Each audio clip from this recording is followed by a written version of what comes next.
तेरा वचन मेरे पाँवों के लिए दीपक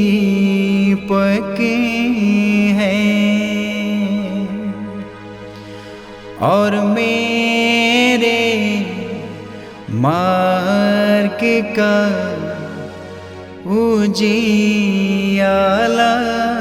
है। तेरा वचन मेरे पाँवों के लिए दीपक है। पहला पाठ एफिसियों के नाम संत पौलुस का पत्र, अध्याय 4, पद संख्या 1 से 7, 11 से 13 तक।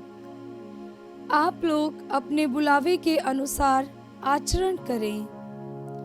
ये आपसे मेरा अनुरोध है जो प्रभु के कारण कैदी हूँ।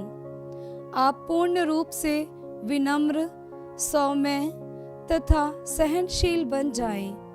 प्रेम से एक दूसरे को सहन करें और शांति के सूत्र में बंध कर उस एकता को जिसे पवित्र आत्मा प्रदान करता है बनाए रखने की चेष्टा करते रहें। एक ही शरीर है, एक ही आत्मा है और एक ही आशा जिसके लिए आप लोग बुलाए गए हैं। एक ही प्रभु है, एक ही विश्वास और एक ही बपतिस्मा, एक ही ईश्वर सबों का पिता जो सबके ऊपर है, सबके साथ और सब में व्याप्त। मसीह ने जिस मात्रा में देना चाहा उसी मात्रा में हम में प्रत्येक को कृपा प्राप्त हुई। उन्होंने कुछ लोगों को प्रेरित, कुछ को नबी, कुछ को सुसमाचार प्रचारक और कुछ को चरवाहे और आचार्य होने का वरदान दिया है। इस प्रकार उन्होंने संतों को सेवा कार्य के लिए नियुक्त किया है, जिससे मसीह के शरीर का निर्माण उस समय तक होता रहे जब तक हम विश्वास तथा ईश्वर के पुत्र के ज्ञान में एक नहीं हो जाएं और मसीह की परिपूर्णता के अनुसार पूर्ण मनुष्यत्व प्राप्त ना कर लें। ये प्रभु की वाणी है। ईश्वर को धन्यवाद। भजन अनुवाक्य। इसकी गूंज संसार भर में फैल जाती है, इसकी गूंज संसार भर में फैल जाती है। आकाश ईश्वर की महिमा बखानता है, तारामंडल उसका सामर्थ्य प्रकट करता है। दिन दिन को इसकी कहानी सुनाता है और रात रात को इसे बताती है। अनुवाक्य। इसकी गूंज संसार भर में फैल जाती है। ना तो कोई वाणी सुनाई देती है, ना कोई शब्द और ना कोई स्वर, फिर भी इसकी गूंज संसार भर में फैल जाती है और पृथ्वी के सीमांतों तक इसकी ध्वनि। अनुवाक्य। इसकी गूंज संसार भर में फैल जाती है। जय घोष हालेलुया। अनुवाक्य। हालेलुया।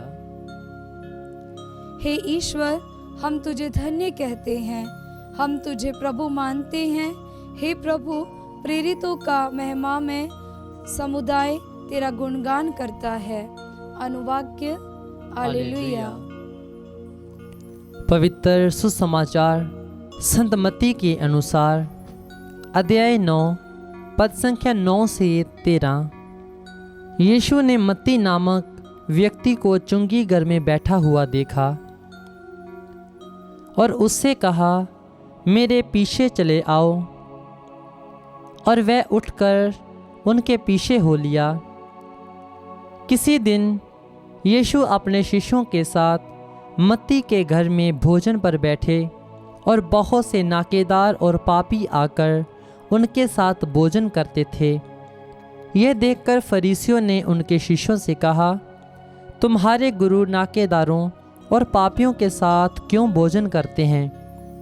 यीशु ने यह सुनकर उनसे कहा, निरोगों को नहीं रोगियों को वैद्य की ज़रूरत होती है। जाकर सीख लो कि इसका क्या अर्थ है।